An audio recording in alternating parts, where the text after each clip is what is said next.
The utter identification of Ricci with the scholar's philosophical background made him nurture strong anti-Buddhist feelings, a stance that was also very common in the scholar's world.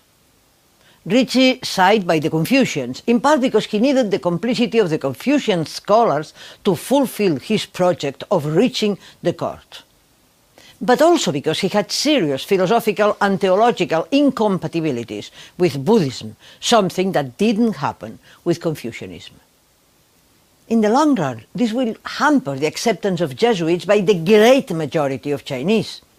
It's worth remembering that more than 90% of the Chinese lived in the countryside, were poor, and felt no sympathy whatsoever for the officials that put pressure on them.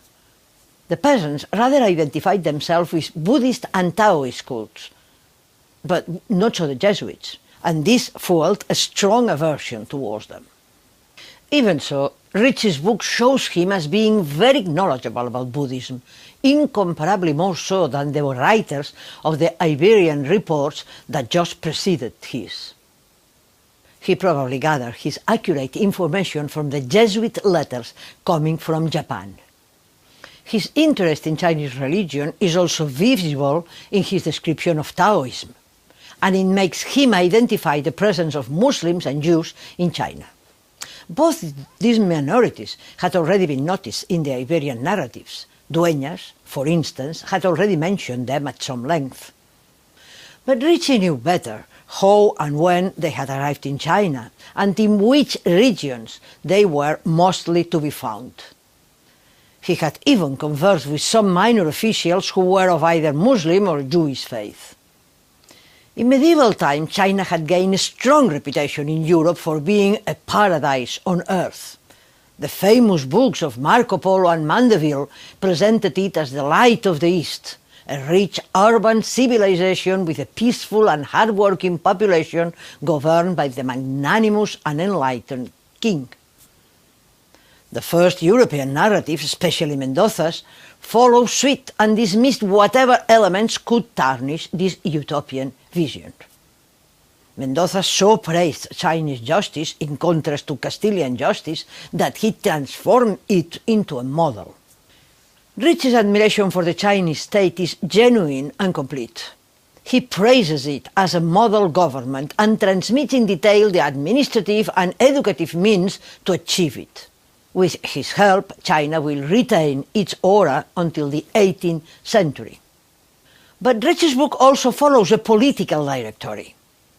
His thorough appraisal of Chinese civilization is also meant to persuade its superiors and benefactors that China is worth the effort. But he also has to convince them that there was a dark side to China that needed Christianity to eradicate it. This comes in a chapter entitled Superstitions and Some Abuses of the Chinese. This is the part of Ricci's book that was most altered by Trigold's scissors. All these paragraphs were stored in the Society of Jesus archives and were not published until the 20th century, and so they did not darken the European vision of China. Only a little piece of this chapter was conserved by Trigaud. In it, Ricci affirms that astrologers, diviners, fortune-tellers and impostors are everywhere to be seen. Squares, shops, houses and streets are full of them. And then Ricci denounces in long paragraphs all the Chinese vices. First of all, he links polygamy to the sensuous way of life that induced the very young teenagers to go with women. Furthermore, Ricci denounces the fact that prostitution is thriving. He affirms that in Beijing alone there are 45,000 prostitutes offering their services. This marks a difference with Mendoza, who only mentioned prostitution to marvel at how well organized it was in China. Sodomy comes next, with young children systematically involved in it. Ricci knows the Portuguese writers, and both Pereira and Gaspar da Cruz had voiced their repulsion for the nefarious sin. Mendoza, as we have seen, silenced it for political reasons, to avoid providing arguments for the conquest of China. Homosexuality was not illegal in Ming China and was even practiced occasionally by heterosexual males. But Ricci's perception that it is so general fits what he has seen in sophisticated urban literary circles of Nanjing and Beijing, where homosexuality was a common practice. Ricci also denounces the slavery of small children and the selling of women, as well as infanticide, especially for newborn baby girls. And finally, he attributes the high rate of suicides to all these vices. Eunuchs also arouse his anger, as does the castration of little boys by their own families. Ricci voices his aversion to the highly influential collective of eunuchs, qualifying them as idiots, barbarians, and cruel.